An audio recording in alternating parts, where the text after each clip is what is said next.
अब हम GUI design और कोडिंग की बात कर रहे हैं। इसमें हम देखेंगे इंटरफेस का डिजाइन कंसिडरेशन, विजेट्स, ये आज थोड़ा सा और एक्सप्लेन करूंगा मैं। कोडिंग में कोडिंग स्टैंडर्ड्स और गाइडलाइंस के बारे में बात होगी, कोडिंग इंस्पेक्शन क्या होता है और कोड का इंस्पेक्शन और वॉक थ्रू क्या होता है, डॉक्यूमेंटेशन और समरी के बारे में बात करेंगे। फिर सबसे पहले ये है कि हमारा डिजाइन कंसिडरेशन क्या होना चाहिए जब हम जीयूआई की बात कर रहे हैं, तो हम कंसिस्टेंट रहें। इसका मतलब ये है कि मैंने अगर इस जगह पे काम किया तो जब मैं इस जगह पे जाऊंगा तो मुझे कंसिस्टेंसी दिखनी चाहिए। ऐसा नहीं हो कि यहाँ खेत हो या खलियान हो, यहाँ पर दोनों, अगर मैं यूजर हूँ, मैं इसको समझ गया हूँ, तो मैं इसको समझने में मुझे जरा सी भी देर ना लगे। फीडबैक मुझे मिलना चाहिए। इसका मतलब ये है कि अगर मैंने कोई काम किया तो उसके पीछे अगर कोई लॉन्ग प्रोसेस है तो मुझे पता चलना चाहिए कि मैं कहाँ तक पहुंचा, कितना हो गया, क्या अगर कोई कमी हो गई, गलती हो गई, कोई एरर आ गया तो क्या आ गया। इसमें एरर की पॉसिबिलिटीज कम से कम होनी चाहिए। और दूसरा, अगर एरर हो भी जाता है, क्योंकि error to error is human, to error is software, अगर कोई एरर आ जाता है तो उसकी रिकवरी की जो अपॉर्चुनिटी है वो भी आपको देनी पड़ेगी यूजर को। इसके अलावा मल्टीपल स्किल लेवल्स हैं। हर एक इंसान एक जैसा नहीं होता, सबकी अलग अलग क्षमता होती है। तो नेम यूजर, नया बंदा आएगा, कोई एक्सपीरियंस यूजर है, कोई एक आईक्यू में अच्छा है, तो सबके लिए आपको बनाना है, किसी एक के लिए नहीं बनाना है। तो मल्टीपल स्किल लेवल्स आपको देखने चाहिए। मेमोराइजेशन कम से कम रखिए। कोई आपके सॉफ्टवेयर में अगर याद करने लगे, उसको लिख के समझने लगे, तो फिर आपने ऑटोमेट क्या किया। इसका मतलब यह है कि आपके जो मेटाफर्स हैं, जो डेली लाइफ में चलते हैं, वो शब्द आपको यहाँ पर देने होंगे। जो बहुत कॉमन ऑपरेशंस हैं उस तरीके से कीजिए, क्योंकि अब कोई चीजें तो फास्ट करनी ही है, बार बार करनी है, हमेशा करनी है, तो उनको फास्टेस्ट डिटेक्शन में रखिए, सबसे सामने रखिए, और उसको इस तरीके से रखिए कि एकदम इजीली डिटेक्टेबल हो, फटाफट वो आदमी काम कर सके। अब विजेट्स की बात आती है। आपने जो भी सॉफ्टवेयर यूज किए होंगे उसमें मोस्टली जीयूआई बेस्ड अगर आपने किए होंगे तो उसमें देखा आपने एक डायलॉग आता है या फिर एक मेन्यू आता है, उसमें आप मेन्यू क्लिक करते हैं, डायलॉग में कुछ ओके करते हैं, इनपुट वैल्यू डाल के। तो जो जो चीजें इसमें होती हैं वो सारी विजेट्स कहलाती हैं। इनको विंडो ऑब्जेक्ट भी कहते हैं। विजेट जो है विंडो ऑब्जेक्ट से निकल के आया है। टाइप्स ऑफ विजेट्स में देखिए कि विजेट्स क्या होते हैं। विंडोज ऑब्जेक्ट जैसे मैंने आपको बताया, तो अलग अलग आपके प्रोग्राम्स, प्रोग्रामिंग, अलग अलग आपके जो लैंग्वेजेस है, प्लेटफॉर्म्स है, वो अलग अलग आपके विजेट सपोर्ट करते हैं, लेकिन वो अमूमन सेम होते हैं। जैसे अगर आप डायलॉग बेस्ड प्रोग्राम बना रहे हैं और आप फॉर्म बेस्ड प्रोग्राम बना रहे हैं, दोनों के दोनों आप देखेंगे कि एकदम सेम है। तो कुछ इस तरीके से रखिए कि आपके जेनेरिक विजेट्स हो। लेबल विजेट एक होता है जिसमें आप लेबल लिखते हैं, केवल आपके पास लेबल होता है, वो कुछ करता नहीं है, यानी कि उसमें कोई इंटरेक्शन कैपेबिलिटीज नहीं होती, वो सेंसिटिव भी नहीं होता माउस क्लिक के, वो उसे हम लेबल कहते हैं। यहाँ पर केवल आप लिख देंगे एंटर नंबर। एंटर नंबर अगर आप लिख देंगे तो यहाँ पर आप जो एंटर नंबर करेंगे उसके लिए ये लेबल बना हुआ है। इसी तरीके से जो लेबल विजेट है ये हर एक विजेट का पार्ट हो सकता है। कंटेनर विजेट क्या होता है कि आप बहुत सारी चीजें एक जगह रखना चाहते हैं। मान लीजिए आप यहाँ कैलकुलेशन रखना चाहते हैं, यहाँ पर आप रिपोर्ट जनरेशन रखना चाहते हैं, तो उनको कंटेनर में डाल देते हैं। तो कंटेनर होता क्या है कि अपने आप तो स्टैंड नहीं करते, लेकिन ये एक कंटेनर होते हैं जिसमें आप दूसरे विजेट्स यहाँ पर अंदर रखेंगे। और जो और सारे आपके इसके अंदर जो डालने की व्यवस्था है, अलग अलग आप जैसे लेबल डालेंगे, आप टेक्स्ट बॉक्स डालेंगे, बटन डालेंगे, रेडियो बटन डालेंगे, वो सब इसके अंदर आती है। ये इसको एसिमुलेट करता है। तो एक तरीके से अगर आप इसको मूव करेंगे तो ये सारे के सारे मूव करेंगे। तो एक तरीके से आपने इस पूरे को एक कंटेनर बना लिया। जैसे एक बाल्टी है, उसमें आपने पानी डाल दिया। बाल्टी अपने आप में तो कुछ नहीं है, पानी डाल दिया, तब आप बाल्टी को उठा के कहीं ले जा सकते हैं। इसी तरीके से बाल्टी मग्गा भी डाला हुआ है। मग्गा यानी कि जो जिससे पानी निकाल के डालते हैं, उसकी बात मैं कर रहा हूँ। कंटेनर विजेट ये होता है। अब पॉप अप और pull down menu. Pop up menu होता है कि जैसे आप कहीं प्रेस करें तो कुछ पॉप अप हो जाए, कुछ निकल के आ जाए, कुछ डायलॉग आ जाए। पुल डाउन मेन्यू ये होता है कि आपके पास एक मेन्यू है, उसको आपने यहाँ पर प्रेस किया तो यहाँ पर नीचे पूरी एक लिस्ट आ गई। तो इस तरीके से पुल डाउन मेन्यू होती है। पुल डाउन मेन्यू ये ट्रांजिएंट या टास्क स्पेसिफिक होता है, जो किसी काम के प्रारूप में उसके रिस्पेक्ट में निकल के आता है। पॉपअप मेन्यू तब आता है जब कोई माउस बटन आप प्रेस करते हैं। माउस बटन की वो पोजीशन से वास्ता नहीं है। पुल डाउन मेन्यू ये है परमानेंट है। इसका मतलब ये है कि आपको कर्सर मूव करना पड़ेगा, उस लोकेशन पे जाना पड़ेगा, प्रेस करना पड़ेगा, तब ये पुल डाउन होगा मेन्यू। डायलॉग बॉक्सेस की बात अभी मैंने की थी। डायलॉग बॉक्स का मतलब ये होता है कि आप एक डायलॉग बन के आएगा और उसमें बहुत सारी चीजें लिखी होंगी कि आपने विजेट्स डाले होंगे। तो डायलॉग बॉक्स हमेशा आपके सामने रहेगा। डायलॉग बॉक्स में आप ऐसी चीजें आ सकती हैं जैसे टेक्स्ट बॉक्स है, उसमें वैल्यू एंटर कर सकते हैं, बटन प्रेस कर सकते हैं। अप्लाई कमांड ये हो सकता है कि आप एक डायलॉग में अप्लाई यहाँ पर दे सकते हैं। तो जो भी आप यहाँ चेंजेस कर रहे हैं बैकग्राउंड में, यहाँ आपने कुछ कर दिया, यानी मान लीजिए आपने कलर दे दिया, कलर को ब्लैक कर दिया या ग्रीन कर दिया और अप्लाई कर दिया, तो ये डायलॉग उसी समय रहेगा, पीछे का कलर ब्लैक हो जाएगा। इसे अप्लाई कमांड कहते हैं। अप्लाई कमांड सपोर्ट करता है। इसी तरीके से जो डायलॉग बॉक्सेस होते हैं वो इन्फॉर्मेशन लेने के काम में आते हैं। कई डायलॉग बॉक्स होते हैं केवल इन्फॉर्मेशन शो करते हैं, जैसे कोई एरर आ गया, अलर्ट आपको दे दिया कि एरर आ गया, इस बॉक्स को केवल आप ओके करेंगे तो डिसमिस हो जाएगा। लेकिन कई डायलॉग बॉक्सेस होते हैं जिसमें आप वैल्यू एंटर करते हैं, रिजल्ट देखते हैं। अब पुश बटन विजेट, यानी कि जब आप डायलॉग लेंगे तो कहीं ना कहीं आपको रिजल्ट भी देखना है, तो इस बटन पर प्रेस करेंगे तो रिजल्ट आएगा। तो पुश बटन जो होता है उसमें कुछ वर्ड होते हैं या पिक्चर होता है और ये कुछ ट्रिगर अनाउंस करता है, यानी जब प्रेस करेंगे तो कोई रिजल्ट आना चाहिए। पुश बटन ये क्लिक करने पर आपको कुछ रिजल्ट देता है। अगर एलिप्सिस है, अगर इसमें एलिप्सिस है तो पुश बटन ये बताता है कि एक नया डायलॉग बॉक्स निकल के आएगा। एलिप्सिस अगर होते हैं दोस्तों। रेडियो बटन का मतलब ये होता है कि आपके पास इस तरीके से रेडियो बटन होते हैं अलग अलग। मान लीजिए रेडियो बटन है, आपने यहाँ मेल लिखा है या फीमेल लिखा है, तो एक बार में एक आदमी, एक इंसान मेल हो सकता है, फीमेल हो सकता है, तो एक बार में एक सिलेक्ट हो गया। तो यही रेडियो बटन होते हैं। रेडियो बटन एक हॉलो सर्कल होते हैं, यहाँ पर आप टेक्स्ट लिख सकते हैं, जैसे मैंने एम और एफ लिखा। रेडियो बटन हम जब सिलेक्ट करते हैं तो प्रीवियस जो है तो होता है वो अनसिलेक्ट हो जाता है, यानी कि कोई एक ही सिलेक्ट होगा, कोई एक सिलेक्शन एक बार में होगा। एक्स विंडो और मोटिव की बात करें तो एक्स विंडो एक बड़ा पॉपुलर आपका एक पोर्टेबल जीआईएस डेवलपमेंट के लिए है। जीआईएस आप इसमें डेवलप कर सकते हैं। आजकल देखिए मोस्टली लोग यूज करते हैं सी प्लस प्लस, उसके आगे यूज करते हैं क्यूटी।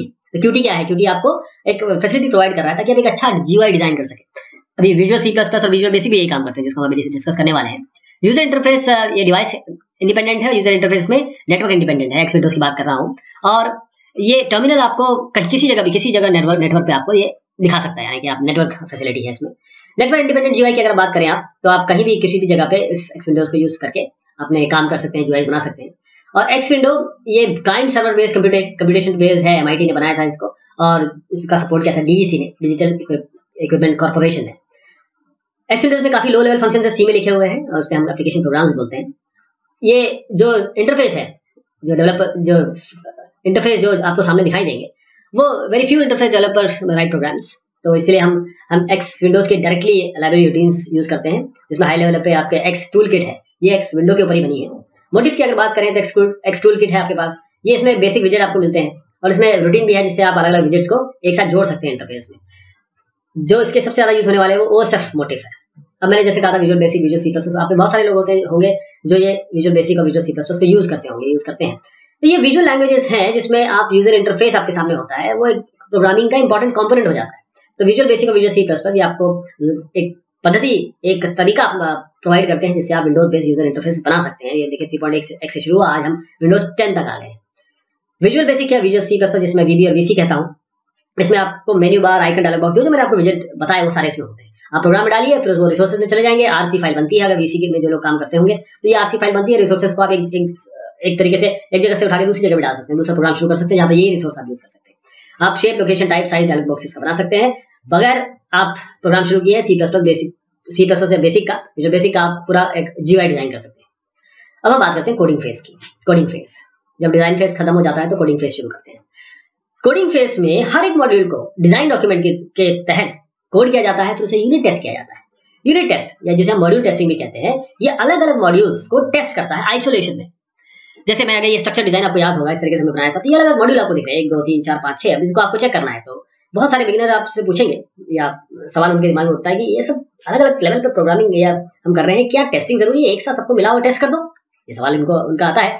तो हमेशा ये इसका उत्तर ये होता है कि जब तक हम उनको अलग अलग लेवल पे टेस्ट नहीं करेंगे तो डिबगिंग बहुत मुश्किल हो जाएगी। आपको पता ही नहीं कि कहाँ पे एरर आ रहा है, आपको पता ही नहीं कि किस लेवल पे क्या एरर आ रहा है, एरर प्रोपेगेट हो रहा है, किस लेवल पे डिजाइन पे एरर हो गया, या कोडिंग पे एरर हो गया, यूनिट टेस्टिंग अगर आपने की किस मॉड्यूल लेवल पे एरर हो गया, मॉड्यूल इंटीग्रेशन पे एरर हो गया। इंटीग्रेशन ये तो लास्ट में सिस्टम लेवल पे अगर आप चेक करें तो सिस्टम लेवल में आपने ये नहीं चेक किया कि फाइनल इंटीग्रेटेड मॉड्यूल क्या दे रहा है। तो इसीलिए आपको सबको कंबाइन करके जो टेस्टिंग की पद्धति थी, जो सालों पहले अपनाई जाती थी, आज वो खत्म हो चुकी है। आज शुरुआत से शुरू करते हैं, हर लेवल पे टेस्टिंग करते हैं, ताकि आपका एरर, जिसे हम कंटेनमेंट ऑफ एरर्स भी कहते हैं, उस पोजीशन पे जाके आप जहाँ पर एरर होने की संभावना है वहां पर जाकर उसे कैच करते हैं, ताकि आगे कोई एरर ना आए, क्योंकि एक छोटा सा एरर भी बहुत बड़ा एक कैटास्ट्रॉफी पैदा कर सकता है। यूनिट टेस्टिंग, अगर आपने एक मॉड्यूल पे टेस्ट कर लिया, एरर डिटेक्ट कर लिया, तो अगर नहीं भी डिटेक्ट कर पाए तो होता क्या है कि वो मॉड्यूल में एरर रह जाएगा और वो आगे बढ़ जाएगा। इसीलिए जब आप एक को दूसरे के साथ चेक करते हैं तो आपको ये देखते हैं कि इंटरेक्शन में क्या एरर, यहाँ पर आप ये चीज चेक करते हैं। फिर जब आपने ये लेवल देख लिया ना, एक सेंट्रल लेवल पे, एक मॉड्यूल लेवल पे, फिर आप इंटीग्रेट करते हैं, सब सारे मॉड्यूल्स को जोड़ देते हैं, और उसके बाद जब जुड़ जाते हैं तब देखते हैं कि अब सबको चेक करते हैं कि ठीक से जुड़ा कि नहीं जुड़ा, कोई आपस में कोई प्रॉब्लम तो नहीं आ रही। अब जब पूरा प्रोडक्ट ले लेता है तो जो मॉड्यूल्स हैं वो सारे चेक कर दिए गए, उनको इंटीग्रेट कर दिया गया। मॉड्यूल्स को इंटीग्रेट करने के बाद फिर एक इंटीग्रेशन प्लान होता है। तो इंटीग्रेशन प्लान के through number of steps, there are series of steps by which we test. जैसे स्ट्रक्चर डिजाइन की अगर मैं बात करूं, पहले इसको करेंगे जो भी मैंने आपको दिखाया, ठीक, फिर किसी ने कहा ये करेंगे, क्योंकि एक इंटीग्रेशन प्लान है। इंटीग्रेशन प्लानिंग मैं इसको करूंगा, फिर उसके बाद मैं डिस्प्ले सॉल्यूशन को चेक करूंगा, उसके बाद मैं वैलिडेट डेटा करूंगा। तो जब हम एक को चेक करते हैं, एक दूसरे को चेक कर दिया, फिर कंबाइन करके चेक कर दिया, तो उसे हम इंटीग्रेशन कहते हैं। लेकिन अगर हमने कोई एरर आई और उसको दोबारा फिर ठीक करके फिर चेक किया, उसको हम रिग्रेशन टेस्टिंग कहते हैं। ये हमारा जो तरीका है, अभी मैं आपको इंटीग्रेशन टेस्टिंग बता रहा हूँ, ये इंटीग्रेशन प्लान के तहत चलता है। ये इंटीग्रेशन प्लान मैं आपको दिखा रहा हूँ कि ये तरीका अपनाया गया होगा कि पहले मैं इसको चेक करूंगा, फिर उसके बाद उसको चेक करूंगा।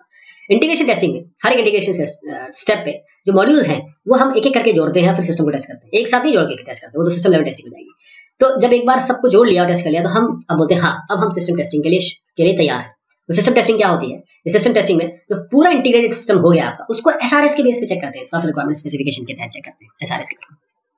फिर कोडिंग में जब हम कोड करना चाह रहे हैं अपने डिजाइन डॉक्यूमेंट के बाद, तो जो मॉड्यूल्स हैं कोडिंग फेज में, मॉड्यूल में जो डिजाइन डॉक्यूमेंट में हमको दिया है उसको हम एक्चुअल में इंप्लीमेंट करते हैं।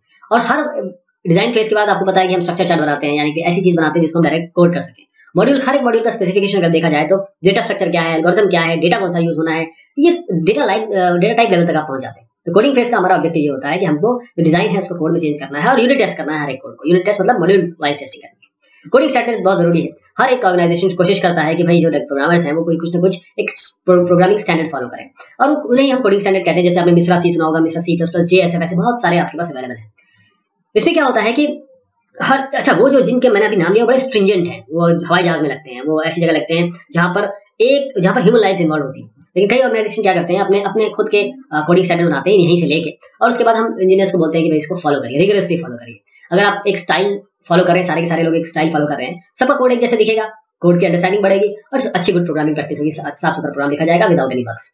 कोडिंग स्टैंडर्ड जो होता है ये आपको एक साथ कई चीजें कराता है, जैसे वेरिएबल का नाम क्या, कोड कैसा लेआउट हो, कितने सोर्स लाइन्स हो, फंक्शंस हो। अगर आप कोडिंग स्टैंडर्ड्स पढ़ेंगे तो बहुत सारे उसमें होते हैं, हजारों वैल्यूज होती है। जैसे अगर आप देखें कि मिश्रा में तो 120 थी पहले, अब 140 हो गई, फिर 224 हो गई, जिसमें कुछ इंपॉर्टेंट है, कुछ अनइम्पॉर्टेंट है, कुछ डिजायरेबल है। तो ये सब चीजें आपको कोडिंग स्टैंडर्ड्स में मिलेंगी। और कोडिंग गाइडलाइंस की बात करें, अगर कोडिंग गाइडलाइंस की बात करें तो ये आपको ये कोडिंग स्टाइल के बारे में बताता है कि भाई आपको डिस्क्रिप्शन यूजर पे तो छोड़ना है, भाई आप यूजर नहीं, जैसे डेवलपर है ये आप करिए, लेकिन एक गाइडलाइन के तहत करिए, अपना स्टाइल अपनाइए, but there has to be a guideline. तो हमने आज बात की अपने शुरुआत में विजेट्स की, और उसके बाद देखा कोडिंग। हम इस पर और भी बात करने वाले हैं, तब तक के लिए बहुत शुक्रिया, बहुत मेहरबानी सभी की।